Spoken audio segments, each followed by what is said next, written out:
vinyl community, this is Tommy in North Carolina, and I am going to do a video today where I talk about the king of rock and roll, Elvis Presley. I'm going to just highlight my Elvis collection here per a request and some people. Before I do all that, I will give a quick shout out to Beetle Brad. Beetle Brad has been a big supporter of this channel, and he's got an excellent, fantastic Beatles collection. I know a lot of you, based on the numbers that I see, watch me and Mr. Mayo, and he's kind of the foremost Beatles guy in the YouTube vinyl community, and I understand why, because he's got a lot of great insight and cool stuff. Beetle Brad is an amazing collector, super nice guy, and just always has a great attitude, and he just has a lot of fun on his channel. So if you want to see a lot of Beatles stuff, go check out Beetle Brad. I'll put a link down below in the description here of the video. Check his channel out. He also does quite a bit on Elvis Presley, because he's a big Elvis fan as well. Probably not as big as Elvis fan as he is Beatles fan, but he does know quite a bit about the king of rock and roll. But here is my Elvis thing. I'm not going to really add anything to the Elvis story. Elvis is almost more icon than anything, and I understand why. But you know, he did some really fantastic music, and was just a very important figure to the history of popular music. And I won't get into the politics of it or try to debate about it, but he's a very important figure. He's one of the most important figures just in terms of influence and what he did. But before I get into the records, I do want to talk about a couple of books. The Peter Guralnick Elvis books are, to me, the best authoritative books on Elvis Presley. I highly recommend them. Guralnick writes with such detail. These books, to me, are just, they are they're just everything you need to know. They're well written. The problem, there's so many Elvis books out there that Elvis books tend to be, they really are going to lift him up or sugarcoat or make him into some kind of strange god that walked among us. Other books seem like they're just designed to just tear him down, completely demythologize Elvis Presley. So they're either written from one extreme to the other. Guralnick's books are human.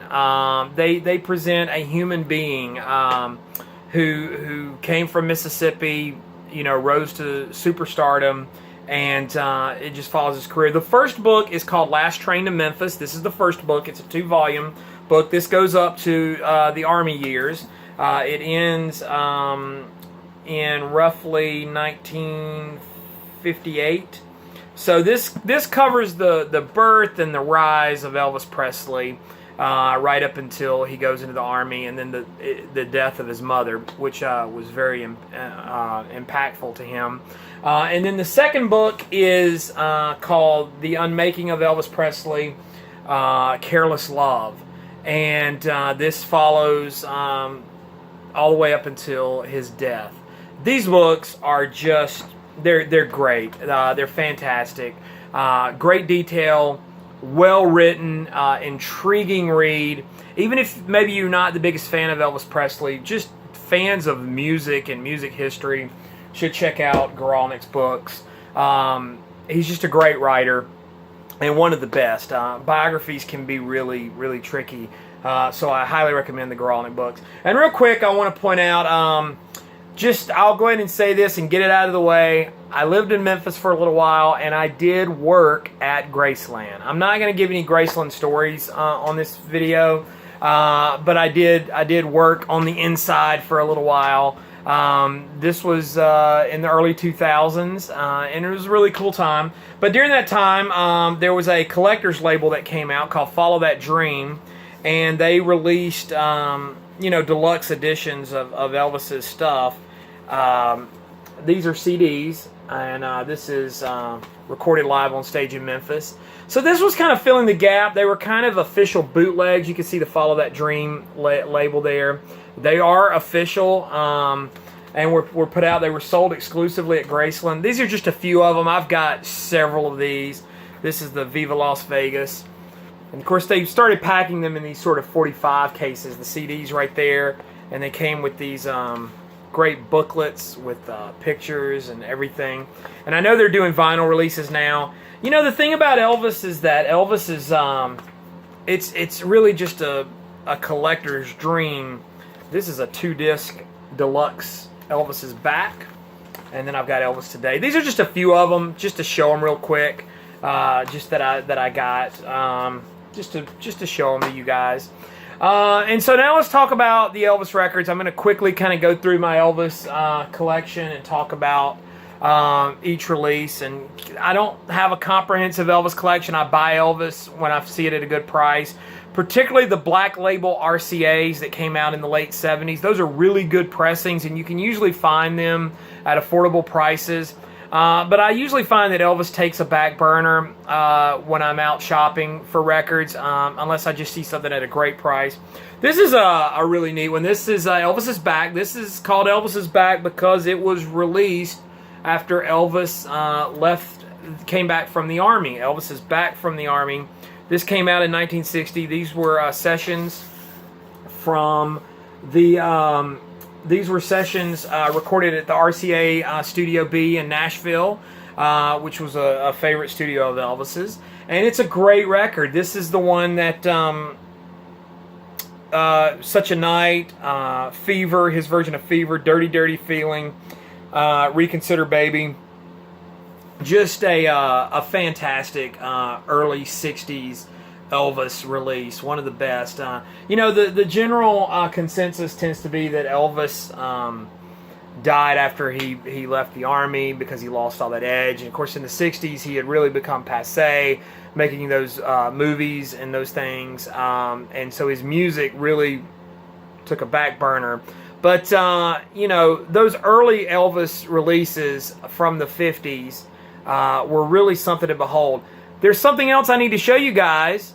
Hang on one second. Isn't editing the best? So, also, really quick, to follow up talking about early Elvis, there was a compilation that really got me into Elvis back in the 90s, Elvis 56. This was his first year with RCA after he left Sun Records. And so I got this on CD. And when I worked at Graceland, I got it signed by Scotty Moore and DJ Fontana. So very cool. Kind of one of the that's the CD tray. I got it framed on or hanging on the wall. That's why I paused it to get it, and I've got it, you know, displayed. But there it is, the Scotty Moore, DJ Fontana autographed copy of Elvis 56. And while I'm talking about autographed records, another one I'm going to show really quick. It was hanging on the wall. I showed you earlier the Elvis recorded live on stage in Memphis. This was signed by some of the members of Elvis's band. Most prominent there is James Burton, who got a total kick out of my name. And so he wrote To the Burtons. God bless James Burton. But also I got it signed by Glendy Harden, piano player, and drummer Ronnie Tutt, who played in Elvis's band. This was it's funny, it's got a picture of Graceland on the front cover, but it is a live album that was recorded in '74 in Memphis. And I've got the Follow That Dream version I showed you guys earlier. So back to the records, and just going through and talking about Elvis through the 60s. You know, by the late 60s, the movie career kind of sidelined the music and all that stuff. And so one of the most watershed moments of Elvis's career was the 68 comeback special. It was a TV special that aired on NBC in late 68, and it was just called Elvis. It actually wasn't called the 68 comeback special. This is one of those RCA black labels that I was telling you guys about. And this was actually a recent pickup for me. Was really, really stoked to get a copy of this, a good clean copy. But yes, this was the soundtrack to the TV special. Those black label RCAs are usually identified by the inner sleeve with Elvis, with all the releases on it. But there's the back cover with photos from them. And most of you have seen this. It's the black leather Elvis. That's the soundtrack to that. But he, that 68 comeback special really, it really kind of renewed interest in Elvis Presley. I'm going to put these back in order really quick so I don't mess them up. But it renewed interest in Elvis Presley, and he went kind of on the suggestion of one of his band members, or one of his crew, one of the Memphis Mafia, to record at the American studios in Memphis, and where Chips Moman was, and Memphis Horns, crack band of players that played on Box Tops Records. And I mean, this was one of those studios that was producing a few hits, and so Elvis went in and recorded From Elvis in Memphis in 1969. Of course, the cover is from the 68 comeback special, but this is one of the most fantastic Elvis records. And so anyone that ever tells me that Elvis died after the Army, I play this record for him. He's soulful. It's a funky set of just good soulful songs. These were the sessions that yielded Suspicious Minds.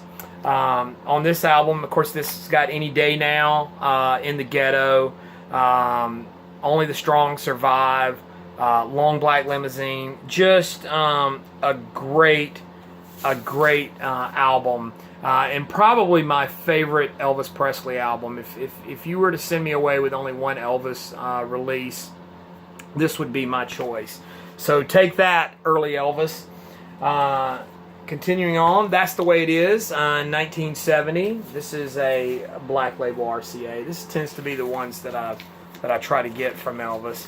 But That's the Way It Is was a soundtrack film. This is a sort of mixture of live and studio performances. I Just Can't Help Believing, You've Lost That Love and Feeling, his version of Bridge Over Troubled Water. These were recordings made in Las Vegas in 1970. This is before Elvis kind of became, the parody with the the early jumpsuit. He's still really thin, and he was really hungry to get back on stage and to kind of prove himself as a performer again during this period. And I think it yielded really some of his finest work as a singer and as a performer. Another, I feel like, is a really good, underrated Elvis Country. I'm 10,000 years old, with this weird picture of Elvis and his mom and dad on the front cover, like baby Elvis. Black Label RCA. But, this is kind of a concept album from Elvis. And, he does Snowbird, Little Cabin on the Hill, Funny How Time Slips Away, The Fool. It was just one of those releases that Elvis was kind of diving into that country sound. I wouldn't say it's a straight ahead country album, but it's country music as Elvis knows how. And it's a concept album because it's sort of all the songs are linked by the I'm 10,000 years old little vamp. This is a curious release, and I'm not going to say a whole lot about it. I've showcased it on a wacky record. This is Colonel Parker, his manager, released this on Boxcar Records label. I don't know if you can see that. I'm trying to show it to you if it'll focus. Maybe not. Having Fun with Elvis on Stage, a talking album only. Apparently Elvis was such a riot with his in-between song banter that the Colonel thought it would be fun to release. Not an album of musical performances. There's a map of the tours. And so really nothing to write home about. I've got it because it's such a wacky, weird release. Nothing to, like I said, it's just terrible. There's no need to hear that record. It's just Elvis in between songs, cutting up. Separate Ways. My friend Sean in New Orleans. Hi, Sean. He knows this is my favorite Elvis album cover because it is so ridiculous. Separate Ways on the RCA Camden label. 70s recordings, not essential, but the cover is just a riot to me. It's really just an advert for, everything else. His version of Separate Ways always on my mind. These are basically a lot of studio outtakes, or not studio outtakes, but stuff that was rejected from Elvis albums. A lot of Elvis 70s albums are just kind of hodgepodges of what was around, live recordings, whatever studio stuff was left over. And so they really weren't proper albums. They were just collections, really. Same thing here with Good Times. And the other kind of weird thing about Elvis in the 70s, he couldn't be bothered to be photographed in a studio. So all of his 70s albums are pictures of him performing in concert, which kind of gives the illusion that these are live records. They're not. I mean, they're studio records from different things. This has got a song that I happen to love, Elvis's version of Good Time Charlie's Got the Blues, but it's also I've Got a Feeling in My Body. Again, Elvis in the 70s, really spotty. So enter at your own risk. And then there's another copy of that, an unautographed copy. So I've already talked about it, a live album from '74. This is one of his last albums from Elvis Presley Boulevard, Memphis, Tennessee, recorded live. By the late 70s, Elvis just could not be bothered by going into a recording studio. And so they decided to put a mobile recording truck in his backyard and record in the Jungle Room. There's a lot written and said about those sessions. And so this technically is the last studio album that he did. There's also Moody Blue, which I don't have. But Elvis is... Oh, here's a great liner note here on the back. Dear friends, thank you for your loyalty. I sincerely hope you like my new RCA album. My best wishes, Elvis Presley. Can't be bothered to write more than a couple of sentences there, Elvis. By this point, Elvis was really into singing like big ballads and trying to just, sing everything. Danny Boy, Hurt, which he just gives a big operatic performance. Blue Eyes Crying in the Rain, Solitaire, I'll Never Fall in Love Again. It's all these big, huge, sort of dramatic songs that he was into doing at this point. And so that kind of is my Elvis, like I said, it's a small collection. But that's kind of what I've got. I've got a lot more on CD. I've got a lot of Elvis on CD. I don't know how many Elvis CDs I've got, but on vinyl, that's kind of it, with the exception of a few compilations, including this one, the Elvis Worldwide Gold Award Hits, Parts 1 and 2. It's a 2-record set. It's a compilation of 2-record RCA set. Not much to be said there. Big hits here. Heartbreak Hotel, Don't Be Cruel, Hound Dog, all the way up until It's Now or Never. So these are like an early collection of early hits and early singles. Jailhouse Rock, Teddy Bear, a big hits collection. Legendary Performer. This was a series that came out after he died. This is volume 1. It featured a lot of like outtakes and live recordings, unreleased stuff. Again, not anything I would call essential. These are things I probably picked up relatively cheap or inherited in some way. I've got volume 2. Again, like Elvis is one of those, if I see it, if it's a good price, if it's in good shape, I'll buy it. But the last one I want to leave you with is a very important collection. And so I feel like if you're going to do Elvis, you've got to have this one, the Sun Sessions. This is the stuff he did in the 50s for Sun Records before he went to RCA. And this was the first, I believe this was the first major compilation of those sessions, and so it's kind of a that wasn't on the Sun label. I think it's a terrible cover. I'm not a big fan of that cover. It looks very late 70s, early 80s, which is when this compilation came out. But this was RCA basically trying to make it easy on collectors and putting those infamous sessions out. So, I mean, the early Elvis stuff is definitely essential, and I don't want you guys to think that I don't, I dismiss that early Elvis stuff. Elvis 56, the Sun Sessions, you know, pre-Army Elvis is all really, really good stuff. Even the soundtrack stuff, Jailhouse Rock, King Creole, you know, those are fantastic recordings. Elvis was on fire. He had a passion. He came back from the Army, had a bit of passion, but I think he lost it throughout the movie career. He regained it when he did the '68 comeback special, and had, you know, a 3 or 4 year period there where he was really just on fire to do great work, and then he kind of lost it as the '70s and the constant touring took its toll, and then I think he kind of faded into self-parody there toward the end, which is really sad because the career that could have ended with an exclamation mark ended with sort of a, you know, just faded away, which is a shame. And you can't dismiss any period of Elvis. There's great stuff all throughout, you know, and it's out there, and there's a lot of it. But that's what I've got on Elvis. So comment down below. What are your thoughts? Like, subscribe, share. I appreciate everyone that's been watching, all the new subscribers. I'm trying to get to 365 before the end of April. So if you know anybody, send them my way and tell them to hit that subscribe button. Hit the thumbs up button. That's always a big help. I appreciate it. And I appreciate interacting with all of you guys.